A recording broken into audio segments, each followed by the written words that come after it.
Hello. I didn't see the camera blink, but I think we're live.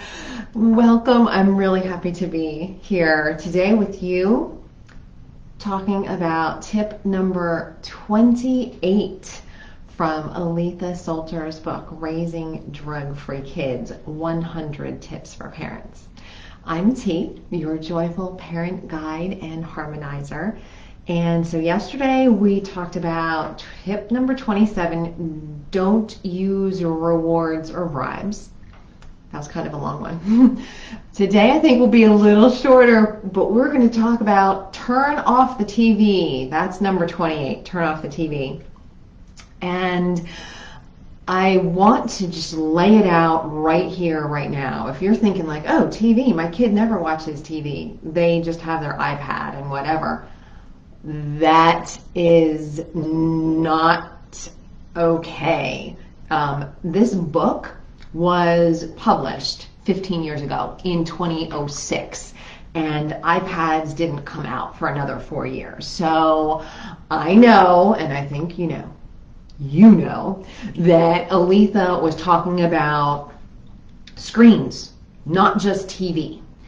Because there's all kinds of, we're going to get into two big reasons, and there are many more, but the two big reasons why we don't want our kids this young, ages 3 to 6, doing a lot of screen time.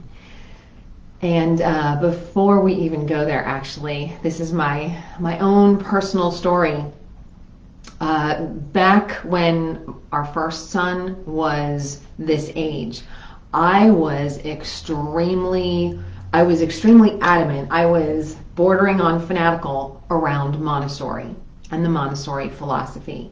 And Montessori is very much in line with no screens. Montessori is all about fostering independence and fostering as much independence as the child is ready for, and also getting the child outside as much as possible. So that was where I was, and so I thought, okay, son number 1 is not going to watch even a tiny little bit of TV until after he's 6. And I really, that's what I really held on to for a very long time.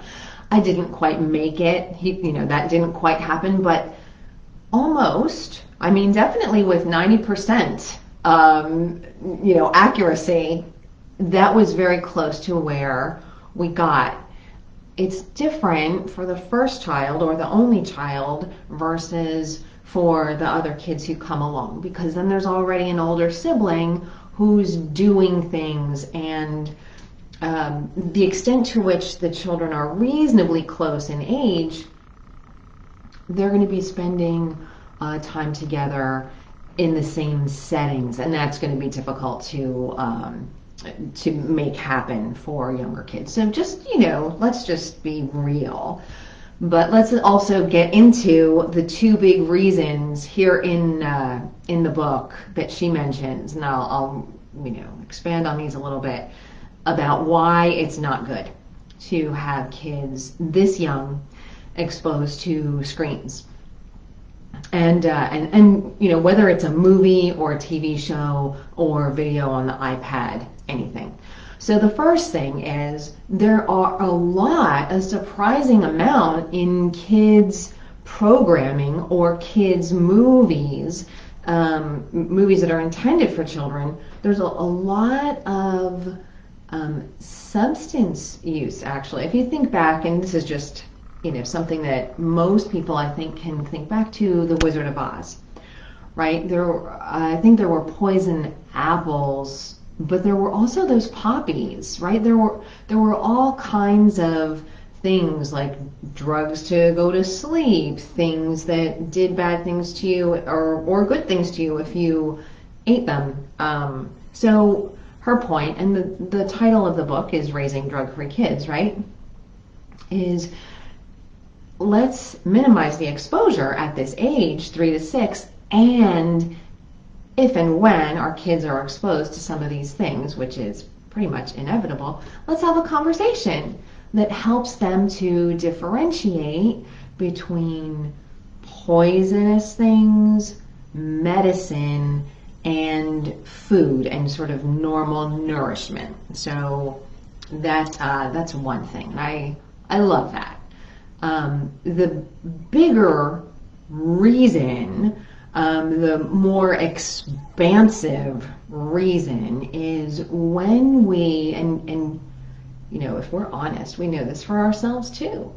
When we plop in front of the TV to watch a movie, to watch a documentary, to watch anything, we are setting ourselves up for a certain level of activity, very low, right? And for a certain level of passivity, pretty high. And I'm not judging anyone. I watch things on the TV. You know, and a lot of times, you know, we just want to relax a little bit, whatever it is. We've been going all day, this, that, and the other thing, like hours and hours at work, whether it's work at home, work at work, whatever it is. That's okay.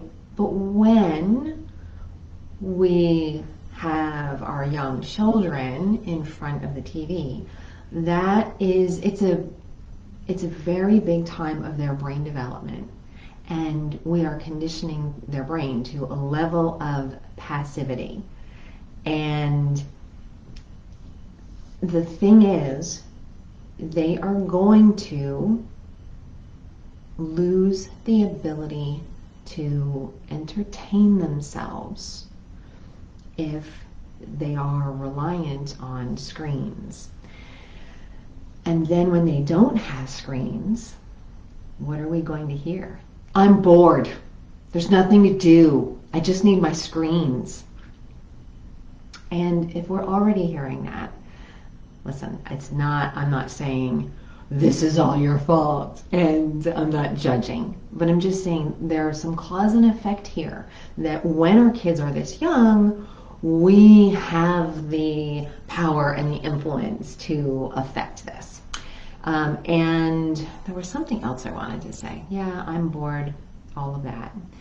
And there was something in the book, that in this chapter, this little tip, that made me remember something from my own childhood. We had a record player. Actually, it was my sister's. She had a record player, and we would oftentimes get these little, they were 45s, whatever, but these little records where there was a book that we could follow along with, and the book was recorded, and somebody read the book. Those kinds of things, well, now it wouldn't be a record, but it would be, you know, a CD or, I don't know, an MP3, whatever.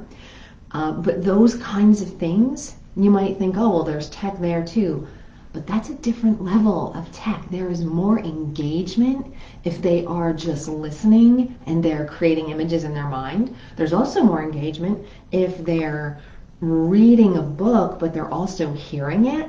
There's lots of other neurons that are firing in their brain. So whether it's music or a book that they are just listening to, that's wonderful. That's like way, way, way better than just screens. And, you know, there are other alternatives to any technology, right? We have blocks, we have crayons, we have special toys. And I want to put a plug in here. It's a little strange for me to putting a plug in here for another resource when I'm really I'm going through this specific book, Aletha Solter's book, and I love her book. But there is a method of thinking, a resource of parenting that I absolutely love. It's called Simplicity Parenting. And my friend Denise is the one who first shared this with me, and I did a deep dive into simplicity parenting a couple of years ago. It's mostly meant for kids who are younger. My kids were, you know, too old when I did the deep dive for me. But it goes along with lots of the Montessori types of things, which are, you know, kids don't need 1,001 toys. We only think that they do. They need fewer and simpler to help them ignite their creativity and their imagination. They don't need all the complicated things.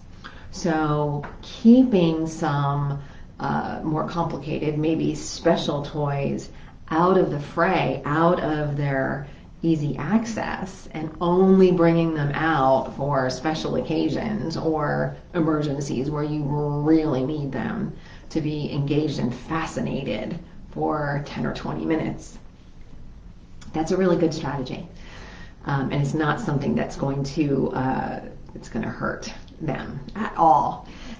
I guess the last thing I would just say is, I touched on it with Montessori, is going outside, getting them outside. And if you have safe space where, you know, they can go outside by themselves, that's fantastic. And if you don't, then making it a priority to get outside with them and allow them to have as much freedom as you're comfortable with and as is safe, and that's different for everyone. Not dependent on the kid's age, but dependent on the parent's tolerance too. So okay. Oh wow, I actually went a little bit longer here too, but I hope that you enjoy this. I just want to say again that turn off the TV. It's not just TV. Let's just keep that in mind. Have a wonderful, wonderful rest of your day. And if you have a parent struggle that it's a repeating dynamic that you'd really like to solve and start addressing and dissolve, then I invite you to join, if you're not already a member of the Relational Parents Facebook group. I'm doing a free masterclass later this week, Wednesday, Thursday, Saturday. It's called The Path of Ease, but we are going to be honing in on one of your struggles, and we're going to go through a methodology together. So I invite you to join me. I hope to see you. And until next time, have a great day. Bye for now.